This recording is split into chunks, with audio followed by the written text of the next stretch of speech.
history happens in different places: political assemblies, royal courts, battlefields, marketplaces. While history happens everywhere and all the time, history is made in the pages of books. We say that history begins with the first writing, which corresponds to the appearance for the first civilizations, which marks, of course, the beginning of antiquity. We speak about the cuneiform and then hieroglyphic writing. The reason of inventing writing varied from case to case. For example, in Egypt, writing was influenced by the obsession for the life after death of ancient civilization. The writing was used for the magical text of the dead, which was to defend them in the world beyond, the world of Osiris. And then we start inventing alphabets, among them the Greek alphabet, which opens the way for the many classical works studied until nowadays. At the time, the Library of Alexandria, founded in 300 before Christ, gathered the manuscripts of the great Greek thinkers, but which disappeared unfortunately with the fire that burned the library in 391.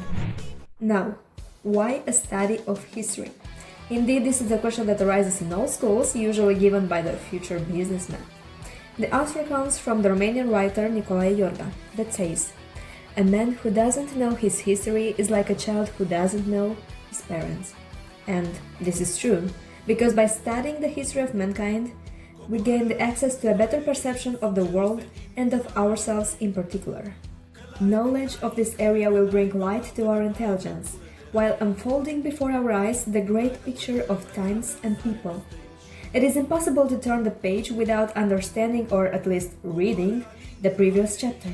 This is to say, our past and our evolution over the centuries. In a word, our history. All the wisdom of the past is present in history books.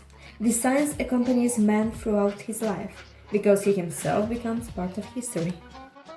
Now, we all agree with the need to study history, but who was the first to introduce this notion?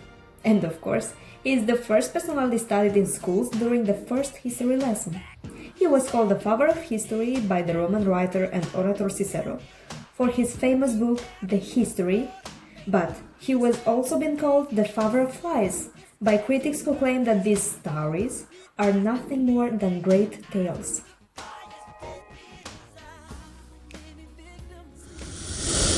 When hearing about Herodotus, we think about two facts: that he was the first to study the past, and that he wrote about the Persian Wars. Okay, but these two are indeed not so true. Initially, Herodotus did not really want to write history. He wanted to write a travel guide for Mediterranean countries after having read the work of Hecatus of Miletus, Travels Around the World. His plan was to write a book that gathered the stories of all the people of the Mediterranean, with the help of this bizarre map of the ancient world. There is a chronology, but well, a very crazy one. Through his many travels, Herodotus was able to discover many people. His way of describing their physical appearance, way of dressing, of doing war, their customs, their beliefs, and their way of living makes his investigation a precious ancient anthropological source.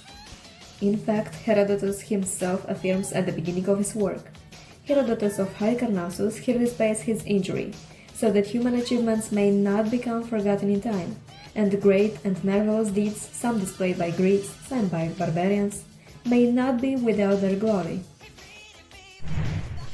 And in this way we managed to establish his historical importance. Being born in Halicarnassus, Bodrum nowadays, he grew up during the wars between Persians and Greeks, and decided to find out all that is possible on this subject.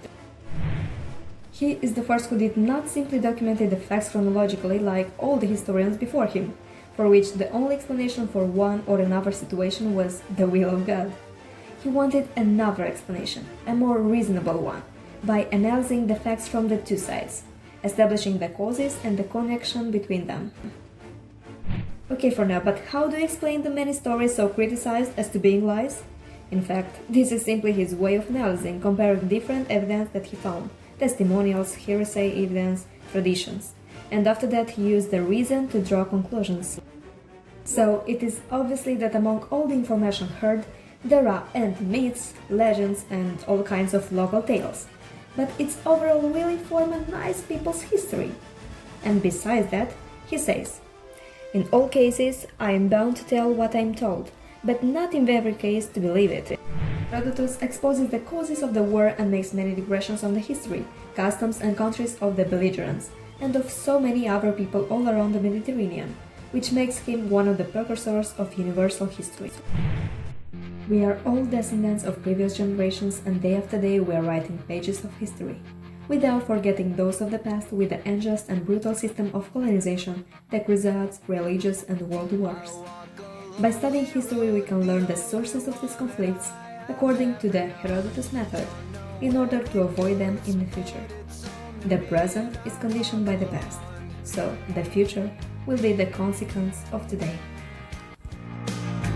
I walk this empty